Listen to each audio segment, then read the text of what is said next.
안녕하세요, 뉴스반장입니다.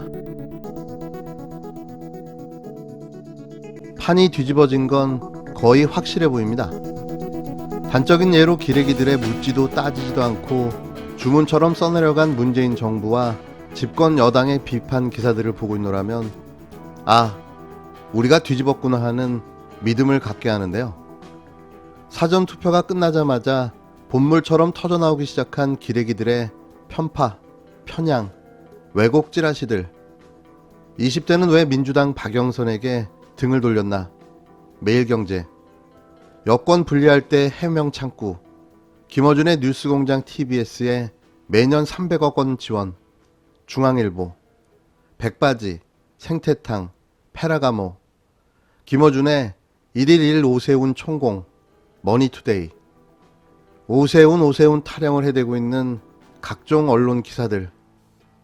포탈 메인의 80% 이상을 차지하고 있는 여당 비판, 야당 옹호 기사들. 이런 기울어진 언론에서 우리가 4.7 재보궐선거에 승리한다면 그건 정말이지 기적같은 일이 될 텐데요. 어제는 꿈을 꿨습니다. 제가 배우 마동석과 같이 있었는데요. 저희 앞에 오세훈이 앉아 있었고 저희는 계속해서 진실을 추궁했습니다.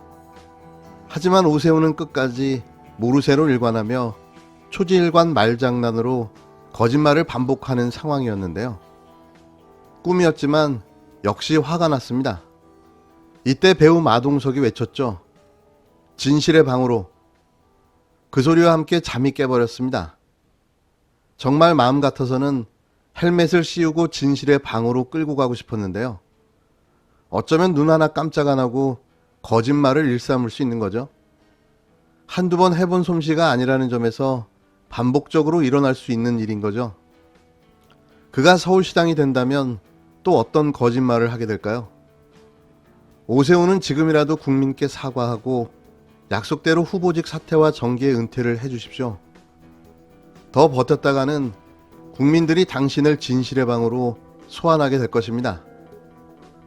오세훈이는 진실의 방으로. 전국 누적 사전투표율이 20%를 넘어 재보선 역대 최고치를 기록했습니다. 특히 서울은 21.95%로 높은 관심을 보여줬고 부산도 18.65%로 역시 직전 지방선거보다 높았는데요. 이 결과를 놓고도 여야는 각자 유리하게 해석하기 시작했습니다. 사전투표 마지막 날인 지난 3일 전국의 사전투표율은 20.54%로 집계됐는데요.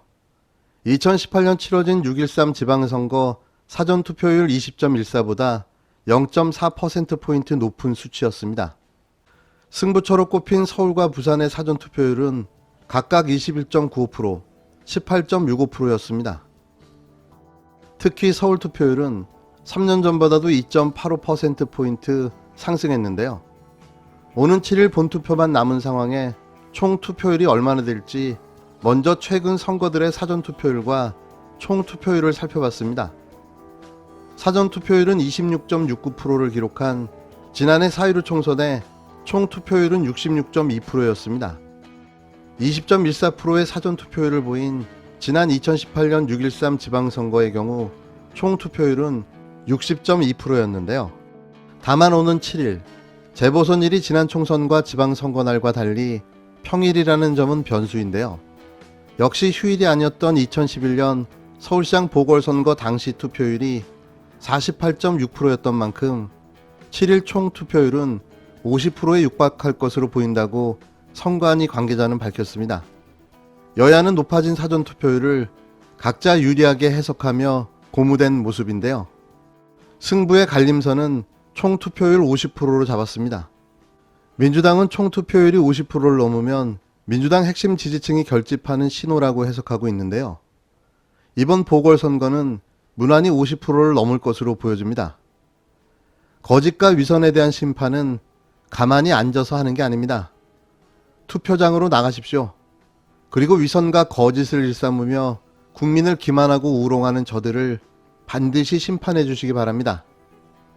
이명박 시즌2는 절대로 되돌아올 수 없습니다. 앞으로 사흘 남은 서울시장 보궐선거의 최종 승자는 결국 누가 될까요? 이틀간의 사전투표를 마친 이후 4일, 한 매체가 4명의 여론조사 전문가를 인터뷰한 결과 이들은 사전투표율만으로는 승자를 알 수 없다는데 입을 모았습니다. 전반적으로 현재 오차범위 밖으로 집계되고 있는 여론조사 지형을 따져볼 때 국힘당 오세훈 후보가 유리하다는 해석을 내놓고 있는데요. 그러나 위기감을 느낀 샤이진보가 남은 사흘간 결집할 가능성이 엿보여 이들의 움직임이 최종 변수가 될 것이라는 분석도 나왔습니다. 배철호 리얼미터 전문위원은 어떤 계층이 투표했는지는 알 수 없는 사전투표율로는 유불리를 섣불리 진단할 수 없다고 했는데요. 사전투표를 마친 뒤에는 투표 참여 유권자에 대한 세부 분석 자료가 제공되지 않기 때문입니다.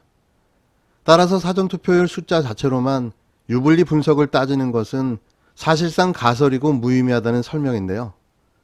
그는 사전투표 이후 사흘간은 블랙아웃, 말 그대로 깜깜이 기간이라고 강조했습니다. 다만 김미연 RN서치 소장은 판세가 뒤집힐 가능성은 적다고 내다봤는데요. 김 소장은 이 근거로 20% 초반에 그친 사전투표율을 들었습니다. 그는 여권 지지층이 표를 행사할 가능성이 높은 사전투표에서 25% 투표율을 넘었다면 총 집결이라고 볼 수 있지만 20% 초반의 수치는 다소 애매하다고 설명했는데요. 인사이트K 배종찬 소장 역시 야권의 불리한 진영이라는 데는 동의하지만 정확한 분석을 위해서는 최종 투표율을 따져봐야 한다는 입장입니다. 배 소장은 7일 본투표에는 국힘당 지지층이 더 많이 나올 것으로 예상된다며 최종 투표율이 50%를 넘는다면 보수 성향 유권자와 정권 심판론 지지 중도층이 총 집결했다는 해석이 가능하다고 내다봤는데요. 여론조사 기관조차도 예측이 분분했습니다. 한편 이강윤 한국사회 여론연구소장은 민주당이 집중적으로 띄우는 후보의 정직성 시비가 막판 중대 변수가 돼 야권에 유리한 판을 흔들 수도 있다고 전망했는데요. 이 소장은 정직성 이슈가 야권에 쏠린 부동층의 의견을 바꾸지는 않겠지만 전통적 여권 지지자들, 즉 샤이진보를 끌어올 유인은 제공할 수 있다면서 남은 사흘간 민주당 지지층 집결이 생환의 마지막 돌파구가 될 것이라고 지적했습니다. 항상 같은 말로 반복해서 당부드립니다. 끝날 때까지 끝난 게 아닙니다. 이번 사전투표를 못하신 분들은 4.7 본투표에서 꼭 소중한 한 표를 행사해 반드시 적폐들의 부활을 막아주십시오. 이번 선거가 대선으로 이어지는 중간 시점의 선거라는 점에서 그 중요도가 각별할 수밖에 없는데요. 과거의 회기인가 미래로의 도약인가는 여러분들의 선택의 몫입니다.